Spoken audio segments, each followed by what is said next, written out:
¿Qué tal? ¿Cómo están? Sean bienvenidos a su programa Sin Letras Chiquitas, un podcast donde hablamos temas contables, fiscales y legales, pero desmenuzados para cualquier tipo de persona. Y el día de hoy traemos una invitada muy especial y también un tema muy controversial por ahí y un tema muy importante que hoy como mexicanos nos compete. Antes estos temas solo se hablaban en materia pues de derecho, en materia legal, pero hoy en día yo creo que a todos nos compete este tema.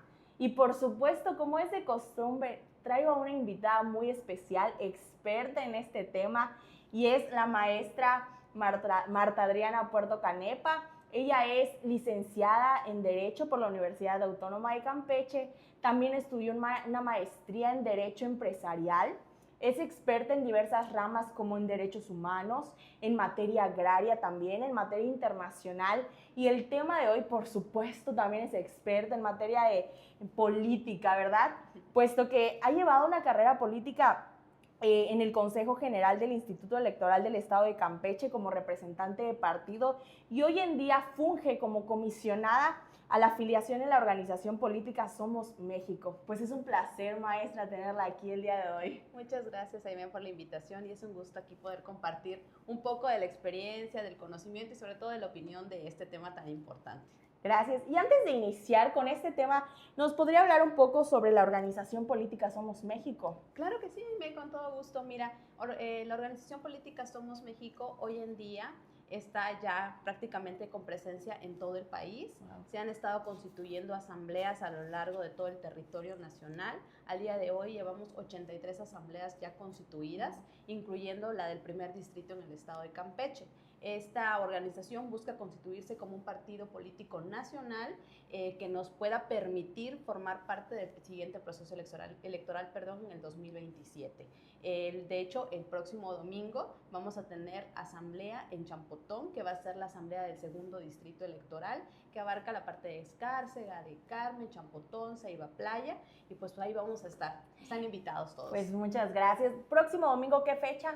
Es de 24 de agosto, domingo 24 de agosto, a partir de las 9 de la mañana inicia el registro. Ok, pues ya saben, siempre es bueno nuevas generaciones, ¿verdad? Y así como ya conocemos a los partidos políticos antiguos, es bueno renovarnos con personas nuevas, expertas en el tema y sobre todo que busquen un cambio en México, ¿verdad? Es correcto. De hecho, la organización precisamente eso es lo que está buscando, caras nuevas, líderes nuevos, que no sean los mismos de siempre, que nos puedan venir a representar, sobre todo personas que sean de la sociedad, personas que estén padeciendo las necesidades debido a todo este círculo de política que se ha llevado a cabo hasta este momento y del cual muchos no están contentos. Y entonces son a los que estamos buscando hoy en día. Y entonces, para iniciar un poco en el tema, vamos a dejar una pregunta para ustedes como audiencia la contesten.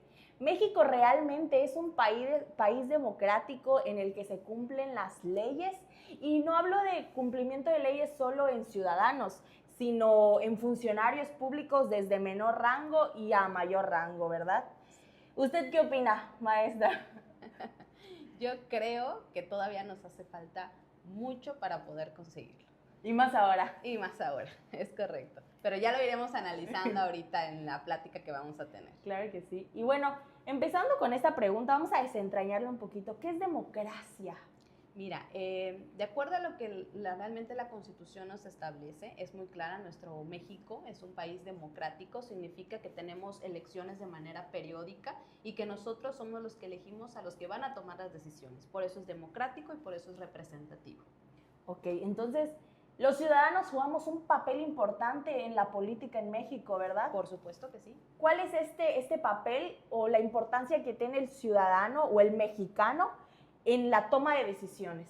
Pues desde el momento en el que cumplan los 18 años ya pueden participar activamente en la vida política, y digo de los 18 años porque es el marco legal lo que nos establece, que es la mayoría de edad que alcanzas a partir de los 18 y ya tienes el derecho de poder efectuar tu voto válido, ¿no? Entonces, el efectuar tu voto es lo que te va a permitir elegir a quién quieres que sea quien te represente y quien tome las decisiones y dirija y conduzca el país. Entonces, es importantísima la participación de la sociedad desde el momento en que cumplas los 18 años emitiendo tu voto para poder decidir quién es el que va a tomar las decisiones. Si tú no llegas y manifiestas tu voto a través de las urnas, pues evidentemente no vas a poder participar activamente en poder elegir quién nos va a gobernar. Por eso muchos dicen, ¿no? No, es que no importa si yo voto o no voto, porque al final, pues luego dicen, no toman en cuenta mi voto, no sirve de nada. No, la realidad es que sí sirve, y sirve de mucho. El hecho de salir de tu casa y votar es una obligación y es un derecho. O sea, hay que tomar en consideración siempre eso. Es nuestra obligación efectuar ese voto y también es nuestro derecho efectuar ese voto. ¿Para qué? Para poder elegir quiénes son los que van a tomar las decisiones en nuestro país y no decir nada más desde nuestras casas, ¿no? Ay, es que este salió muy malo, ay, es que este salió muy bandido, ay, este es que salió muy corrupto. Ajá, pero ¿qué hiciste tú, ciudadano, para poder cambiar a quien está ahí en ese lugar? Entonces, muchas veces un voto hace la diferencia, ¿no? A veces nos queremos quedar en nuestra casa sin ser partícipes de este derecho que tenemos como mexicanos, ¿verdad? De poder elegir a nuestros representantes. Y ya cuando hay alguien en el poder decimos, no, es que es un corrupto y lo tachamos, sí, cuando en su momento nosotros pudimos haber hecho el cambio, porque un voto hace el cambio. Por supuesto, por supuesto. Yo creo que si vamos a manifestar en algún momento nuestra inconformidad respecto de tal representante, pues tenemos también la obligación de ir y votar para poder tener esa posibilidad de decir, ¿sabes qué? Tal persona no me pareció. ¿Por qué? Porque yo ejercí mi voto y yo consideraba que tal persona era mejor, ¿no? Claro. Evidentemente la democracia, ¿qué es lo que hace? Que pues quien tenga mayor número de votos es el que va a ser el ganador, ¿no? Pero pues eso no significa que no debas tú de manifestar tu voto para contabilizar quién va a ser este ganador, ¿no? ¿Y qué es un sistema político? Mira, un sistema político es la conformación del todo para poder decidir cómo se va a gobernar en un país. Okay. Por ejemplo, en México el sistema político está conformado por las diferentes instituciones, está conformado por la normatividad que es la que está vigente actualmente, está conformado por derechos y obligaciones constituidas evidentemente dentro de esta misma normatividad y en su conjunto van a permitir decidir de qué manera vamos a conducir el gobierno dentro de nuestro país. Y obviamente la Constitución es muy clara en la forma en la que se va a gobernar. ¿Cómo va a ser México? Ya dijimos hace un momento, ¿no? Democrático, representativo, laico y federal. Esa es la forma en la que se constituye el sistema político mexicano. Y ya hablamos un poco de la democracia, ¿no? Ahora, cuando nos dice que el sistema político en México es representativo, laico y federalista, ¿a qué se refiere cada una de estas? Es representativo, comentábamos hace un momento. ¿Por qué? Porque nosotros decidimos quiénes van a ser los representantes que van a tomar las decisiones y el rumbo de nuestro país. Es laico, ¿por qué? Porque la religión no se mezcla con la toma de decisiones en la gobernanza. Sin embargo, déjame ahí hacer un paréntesis, que hoy en día hay organizaciones que se buscan formar como partido político que están tomando la guía de la religión para constituirse, no vamos a decir nombres, pero sí están tomando esta línea y hay que tener cuidado en esa parte también, ¿no? No quiere decir que la religión sea algo malo, porque yo creo que tener fe es importantísimo para todo ser humano. Claro. Creer en algo es siempre muy importante y es algo muy intrínseco y es un derecho de los seres humanos. Sin embargo, yo creo que la Constitución es muy clara. El país tiene que ser laico, es decir, la religión no puede involucrarse dentro de la política. Okay. ¿Por qué? Porque ya vimos los antecedentes de lo que ocurre cuando la política... La historia. Claro, la historia, y si conocemos nuestra historia no volvemos a repetir los mismos errores. Y la historia nos ha marcado el por qué se tomó la decisión de que México sea laico. Entonces, nada más ahí como comentario extra, ¿no? Hablábamos de que es federalista. ¿Por qué? Porque está constituido por estados que son libres y soberanos y por la Ciudad de México. Eso es lo que lo convierte en federalista. Cada uno de los estados tiene la facultad y el poder de decidir respecto de la administración de cada uno. Sí, algo muy importante para recalcar en representativo que es los ciudadanos como tal, por democracia, escogen al representante, no lideran el país, no toman decisiones, sino eligen a quién es quien va a tomar las decisiones. Y ahora usted mencionó algo muy importante, la constitución política. Sabemos porque no les comenté, pero la maestra Marta es mi maestra Fue maestra, mi maestra de Derecho Internacional Público y ahora va a ser de privado.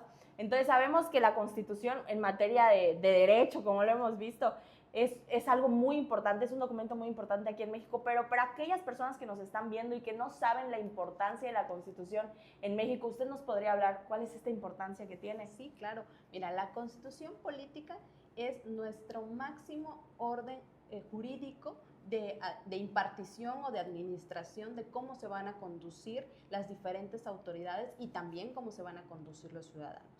La Constitución es la que va a permitir generar la directriz sobre la cual se van a ir virtiendo las demás leyes, tanto las leyes que se formulen en cada uno de los estados como las leyes generales, las leyes federales también, los reglamentos, los acuerdos, etc. Es nuestra principal referencia del marco jurídico en México, es nuestra Carta Suprema. ¿Y por qué es tan importante que esta no sea modificada tan fácilmente? Precisamente como es la base del sistema jurídico en México, el hecho de poder modificarla de manera sencilla haría que nuestro sistema jurídico pudiera tambalear. ¿Por qué? Porque ahí está la base principal de lo que constituye a nuestro país, desde las obligaciones hasta el aspecto de los derechos humanos. Si nosotros modificáramos nuestra Constitución como si fuera cualquier otra cosa, entonces podríamos estar ante la apertura o la posibilidad de que el sistema jurídico mexicano tambalee en muchos de los aspectos que hoy en día conocemos y sobre todo en lo que lo representa su sistema político, que ya comentamos, democracia, federalismo, que sea laico, entonces que sea representativo. Todas estas figuras podrían modificarse y podrían hacer que se perdiera el equilibrio dentro de la gobernanza en México. Y también otra de las cosas que puede hacer que pierda el equilibrio la gobernanza en México es la división de poderes, ¿verdad? Que esto también lo establece la Constitución. Y sabemos que existen tres poderes, ¿no? El ejecutivo, el legislativo y el judicial. ¿Nos podría hablar un poco sobre por qué es importante la división de poderes? Sí, claro. El artículo 41 de nuestra Constitución nos habla acerca de cómo se van a constituir los poderes en México. Okay. Como ya bien comentaste, es el poder ejecutivo, el poder legislativo y el poder judicial.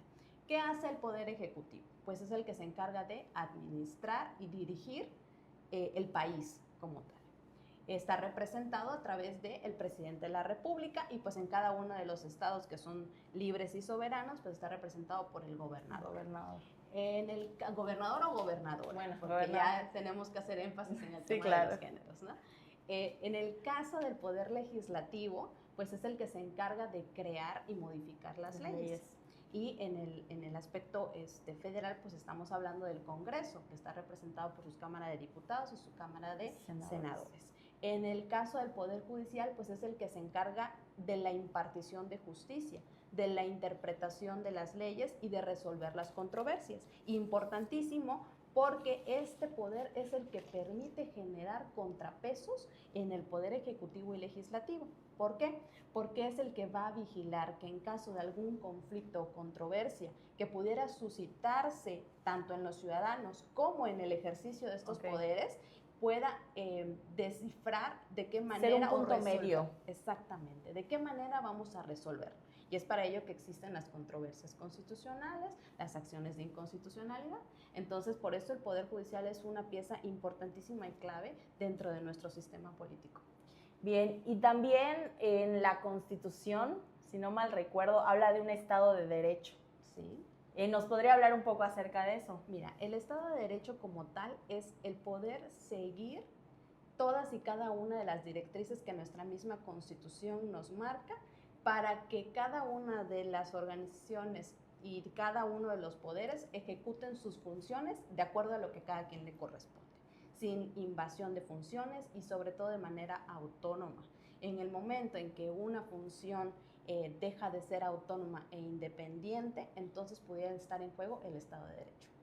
¿Y usted cree que hoy en día todas las instituciones gubernamentales son autónomas? Yo creo que hoy en día habría que analizarlo un poco, pero no solamente hoy en día. Yo creo que ha sido una situación que hemos arrastrado durante muchos años y el tema de la corrupción ha sido un foco importantísimo para poder decidir si la autonomía es real o no es real en muchos organismos o también en los diferentes poderes. ¿Por qué? El tema de la corrupción es ¿cómo puedo decirlo? Es como un virus, una bacteria que va permeando cada una de nuestras instituciones, a cada uno de nuestros ciudadanos, y que poco a poco, sin darnos cuenta, ha invadido y ha ocupado el espacio que realmente le correspondía a la toma de decisión real de esta institución o de este organismo. ¿Por qué? Por la necesidad que tiene la otra persona de tomar las decisiones, ya, evidentemente, de tomar las decisiones por conveniencia, claro, por intereses que hay de por medio. Entonces, al haber intereses de por medio y permear, evidentemente, como corrupción, es lo que no nos permite decidir si realmente una institución o un organismo es completamente autónomo. ¿Por qué? Porque si hay un interés de por medio, evidentemente no vas a actuar con el apego a una normatividad, vas a actuar de acuerdo al apego al propio interés que tengas, sea cual sea, económico, personal, familiar, cualquiera, ¿no?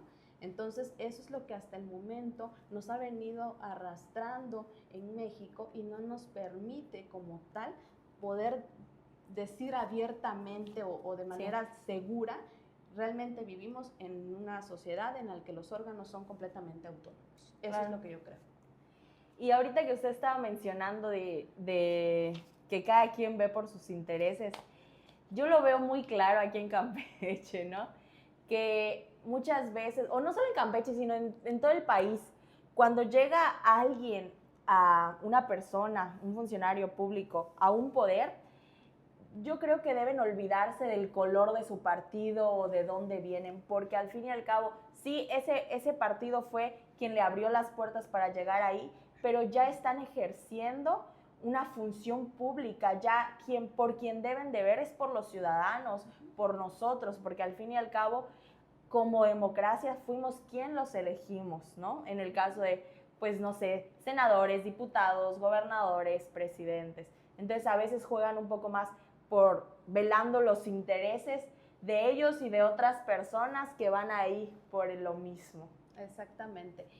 Yo creo que así como tú lo dices, si bien es cierto, un partido o un color en específico te da la oportunidad de obtener este cargo, sea cual sea el cargo del que estuviéramos hablando, yo creo que en el momento en el que llegas al cargo te debes de quitar tu investidura del color o del partido político al que perteneces y entonces llegar y concentrarte en el servicio público que vas a desempeñar. En mejorar el Estado, el país. Exacto. ¿Por qué? Porque si nosotros como servidores públicos llegas todavía al lugar con esa investidura, evidentemente no vas a poder actuar de manera imparcial.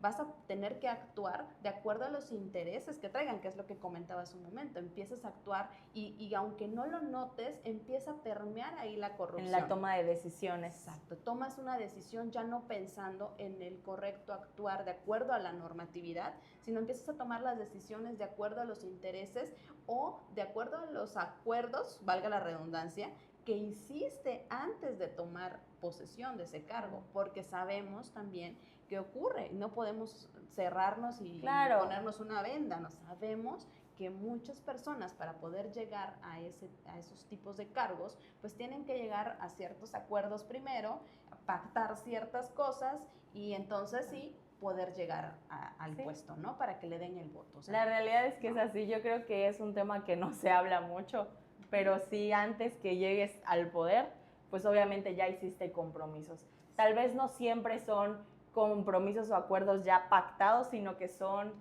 involuntarios tal vez, en el que algún funcionario o representante no se da cuenta, pero pues al fin y al cabo tiene que cumplir. Exactamente, o sea, y yo creo que eso es lo peor que puede ocurrir, cuando ya llegas a un poder con acuerdos detrás de ti, que te comprometan en el ejercicio, porque no quiere decir que los acuerdos sean malos, del todo, siempre y cuando tú llegues realmente puedas actuar conforme al marco normativo y conforme a lo que más le convenga a la población. Pero si llegas ahí con acuerdos que te impiden poder tomar decisiones en beneficio de la población, es en donde está la problemática, porque ya nada más cierras la administración de ese servicio público al hecho de beneficiar a tu compadre, a tu amigo, a tu familia, y es ahí donde empieza el tema del nepotismo y muchas otras cosas más, ¿no? Y al final todo esto que estamos comentando se vuelve a aplicar el tema de la corrupción.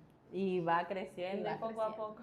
Exactamente. Bueno, y qué tan importante, ya lo habíamos comentado, pero otra vez, pero enfatizarlo en qué tan importante es que exista una división de poderes. O sea, ¿hacia dónde vamos si llega un momento en que en México no hay una división de poderes? Mira, la división de poderes no es solamente un capricho que se les haya ocurrido a Montesquieu en su momento, o no es solamente un capricho que se nos haya ocurrido en el momento en que lo establecimos en la Constitución, claro, sino es porque realmente es necesario para poder consolidar un país democrático. Así es, ¿no? Es indispensable. ¿Qué ocurre con el tema de que se llegara a perder esa línea tan delgada en la división de poderes? Que pues vamos a estar a merced de uno o un grupo de personas, claro, que eso es peligrosísimo. Y que van a tomar decisiones para su beneficio, por velando sus intereses, lo que estábamos platicando. Efectivamente. ¿Qué es lo que pasa, por ejemplo, hoy en día?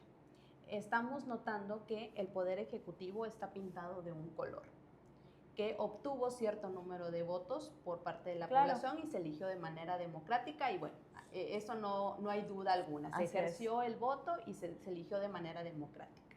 Tenemos a un poder legislativo que está pintado en su mayoría por el mismo color que el Poder Ejecutivo. Aquí me gustaría que usted nos explique, porque yo he platicado con muchas personas y les he platicado por qué el Poder Legislativo, la mayoría de votos lo tiene un color. Usted nos podría hablar un poquito para que las personas ahí en casa digan, sí, o sea, conozcan por qué el Poder Legislativo, las cámaras, se pintan de los colores. Bueno, en cuestiones básicas es porque, pues evidentemente existe un proceso electoral en el cual pues se postulan diferentes puestos, entre ellos diputados y senadores, en el caso del Congreso, ¿no? Entonces, la gente decidió al momento de ir a votar que consideraba que es la mejor persona que podía ocupar el cargo de diputado y senador, pues estaba pintado del mismo color que el que representaba al Poder Ejecutivo. ¿Qué ocurrió en este proceso electoral? Que se vendió la idea, durante años también atrás, se vendía la idea de que para poder hacer un cambio real en México, el Congreso, en específico la Cámara de Diputados, la Cámara de Senadores, tenían que pintarse del mismo color para poder hacer un cambio real en México, porque si no se pintaban del mismo color, la oposición no nos iba a permitir realizar un cambio en México.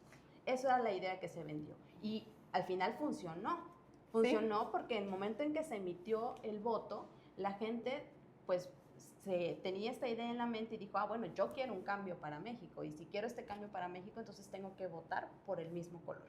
Y manifestó su voto y votó por el mismo color, al grado de que pues las cámaras se pintaron en su mayoría del mismo color que la del Poder Ejecutivo. Y entonces ahí es en donde esa línea delgada de división de poder ejecutivo-legislativo pudiera, porque no voy a asegurarlo tampoco, pero pudiera estar desvaneciéndose, claro, porque pudiera atender a lo que comentábamos hace un momento. Llego yo al servicio público, pero no llego con la intención de quitarme mi investidura de quien me postuló para estar en ese lugar, ¿no? Sino llego todavía con la investidura y con los compromisos del partido que me puso para estar en ese lugar. Claro. Y entonces esto involucra obviamente que en ambas posiciones pues son el mismo color y por lo tanto muy posiblemente los mismos intereses. Y entonces ahí deja de haber o puede dejar de haber un tema de imparcialidad. Claro. Y ahora el Poder Judicial, ¿por qué es tan importante? Ya hablamos de que este es quien es el imparcial, justo lo que usted acaba de decir, entre tal vez las controversias o los conflictos que existan.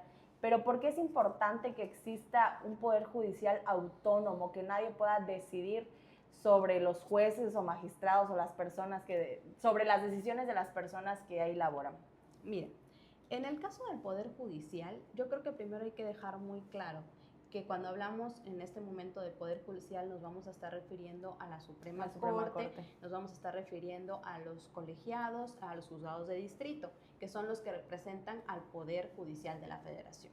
Y los que representan al Poder Judicial de la Federación no son investigadores, no son jueces que dirimen controversias civiles, mercantiles, de divorcios, de pensiones, de ese tipo de situaciones. No son ellos, porque a veces la gente se confunde, claro, y a veces les han vendido durante el proceso del tema de la elección judicial, se les vendía esa idea, es que porque el fulanito de tal hace que tal persona no vaya a la cárcel.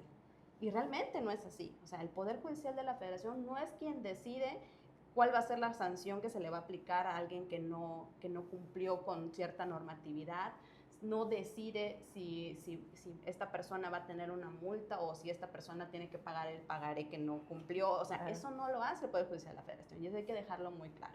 Entonces, el Poder Judicial de la Federación, ¿qué es lo que sí hace? Es el que se encarga de cuidar y velar por los derechos humanos. Okay. Eso es importantísimo. Es el que se encarga de cuidar que la Constitución se cumpla a cabalidad y los derechos humanos de cada una de las personas se protejan. Que las autoridades del Poder Ejecutivo y las autoridades del Poder Legislativo hagan su labor de manera correcta, sin incumplir la Constitución y sin violentar los derechos humanos. ¿Okay? Eso es importante. Entonces, si existiera un interés político en el Poder Judicial, entonces acabaríamos como lo que acabamos de comentar. Llegas al poder, al cargo que sea que te hayan postulado, que obtuviste, pero ya no llegas con una investidura nada más de querer, claro, resolver los asuntos, sino llegas con una investidura que atrás de ti trae intereses de por medio, claro, trae acuerdos de por medio. Ese es el problema. Esa es realmente la complejidad de volverlo político como lo están haciendo ahora con las elecciones. Te voy a poner un ejemplo.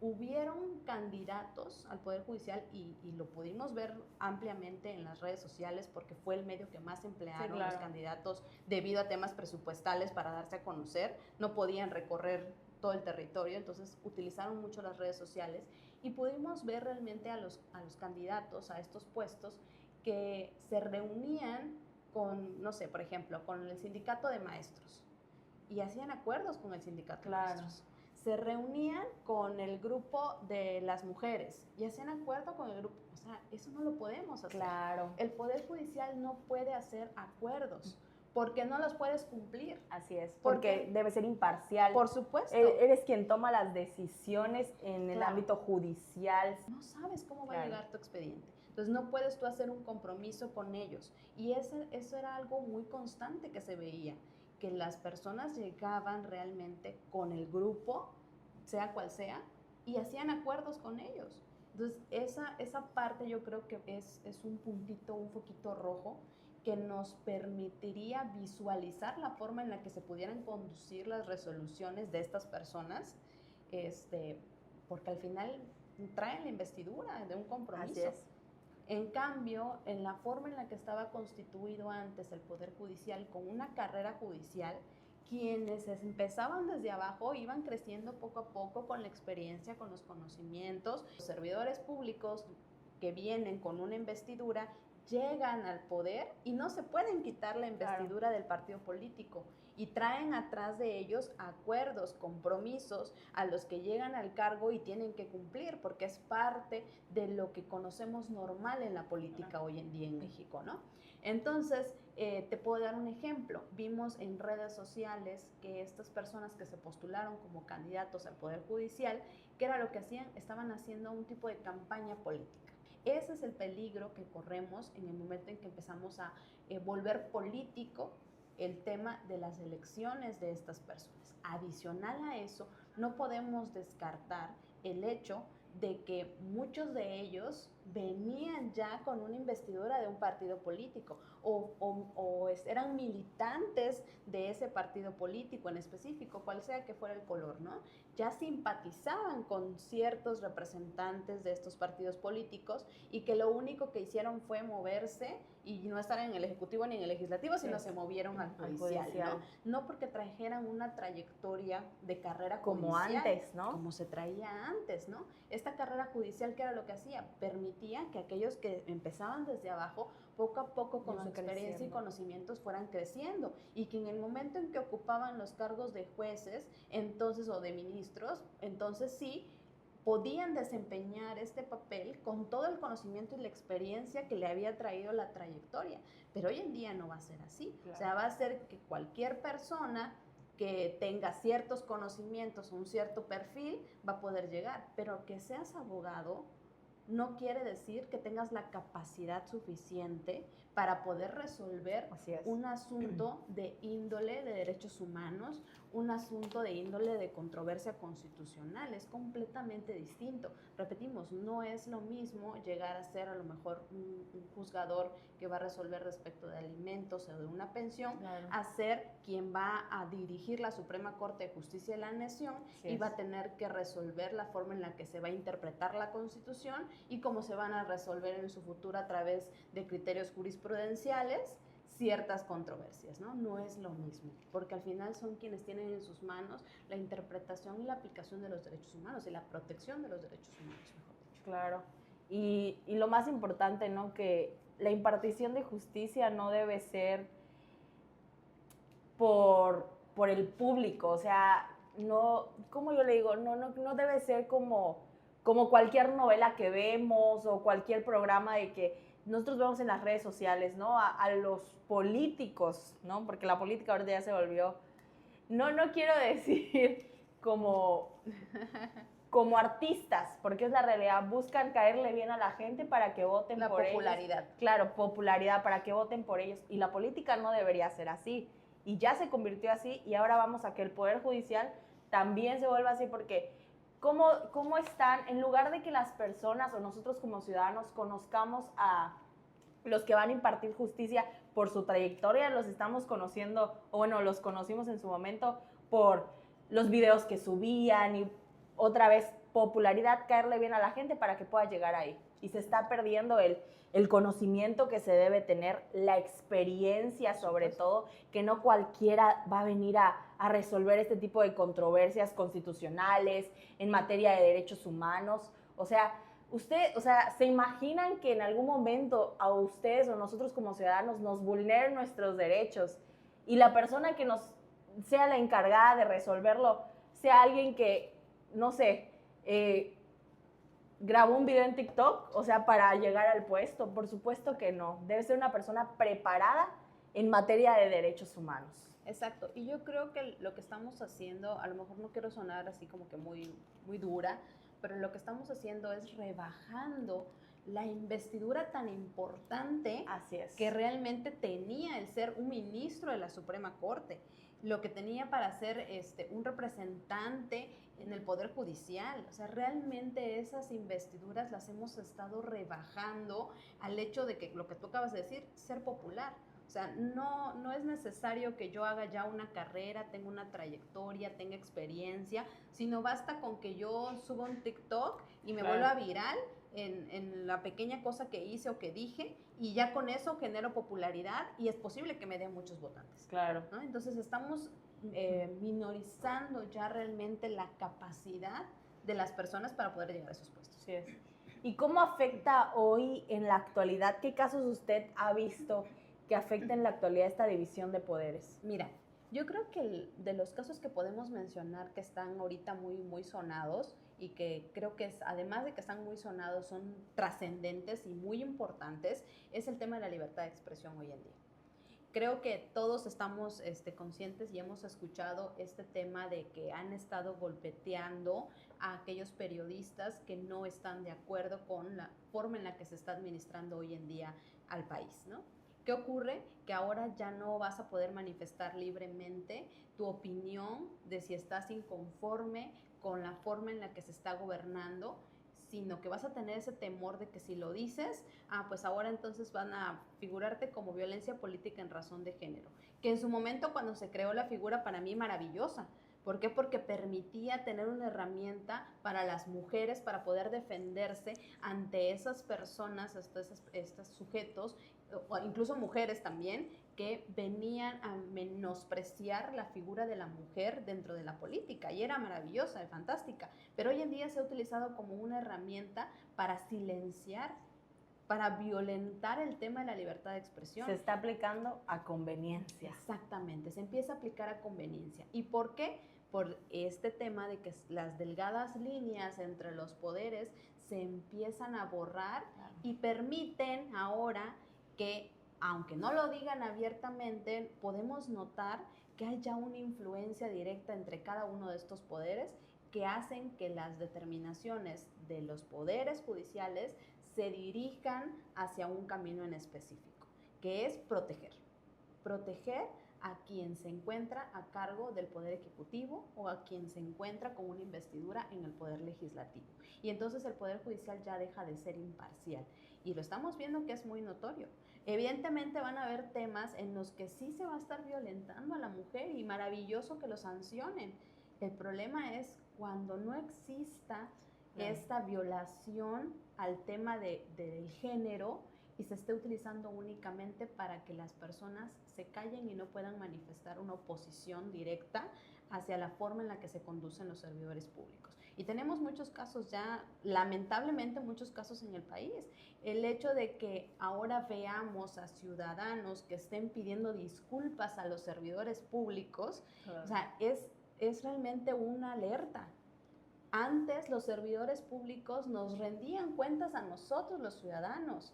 Antes los servidores públicos tenían que cuidar su actuar porque si no tenían procedimientos que los obligaban a cuidar este actuar. Hoy en día no. Ahora nosotros los ciudadanos nos tenemos que cuidar en qué decir en contra de los servidores públicos o limitarnos a no exigirles cuentas porque entonces nos ponemos en riesgo de que utilicen alguno de los mecanismos para poder sancionarnos a nosotros. Claro. Y para finalizar esta entrevista, porque eso ha sido una plática igual muy amena, ¿qué usted considera que debe existir en México o qué reformas estructurales deben existir en México para que haya un Estado de Derecho? Yo creo que más de un tema de reformas a nuestra legislación, es un tema de cambio de mentalidad de la ciudadanía. En el momento en el que, en primer lugar, tengamos un cambio de conciencia y la ciudadanía se percate de que el hecho de que todo se pinte del mismo color no es lo ideal, sino que siempre tiene que haber contrapesos, siempre tiene que haber contrapesos. Si no existen contrapesos, no hay posibilidad de que puedas manifestarte, claro, no hay posibilidad de que puedas defenderte. Porque entonces todos deben de pensar de la misma forma, porque la mayoría siempre va a ganar, es lo que dicen, ¿no? Entonces la mayoría empieza a pisotear a la minoría y entonces esa minoría ya no va a tener cómo defenderse. Y es lo primero que la gente tiene que entender, que no es bueno que todo sea del mismo color, sino que existan contrapesos. Es lo primero. Y una vez que entendamos esto, entonces cuando vayamos a emitir nuestro voto, no vamos a tomar la decisión de pintarlo todo del mismo color, sino vamos a tomar la decisión, claro, de ver quién es la persona más capacitada para ocupar ese cargo, independientemente de cuál sea su color, para poder generar entonces sí, quien tome la decisión sea quien realmente me represente. Claro. Y quien tome la decisión sea alguien que pueda generar ideas que equilibren la administración en nuestro país. Porque si seguimos tomando la decisión de otorgarle a un solo color el poder, entonces perdemos ese equilibrio. Y sin equilibrio, perdemos democracia. Claro. Pues muchísimas gracias, maestra. De verdad ha sido un gusto tenerla aquí, de verdad, ¿no? O sea, esta plática ha sido maravillosa porque yo creo que las personas que vean este podcast, este programa, se van a ir muy nutridas. Muchísimas gracias, es un honor, de verdad, que me haya dado clases, que me siga dando clases y tenerla aquí al día de hoy. Muchas gracias, Aimee. Es un gusto para mí. Gracias. Hasta luego. Hasta luego.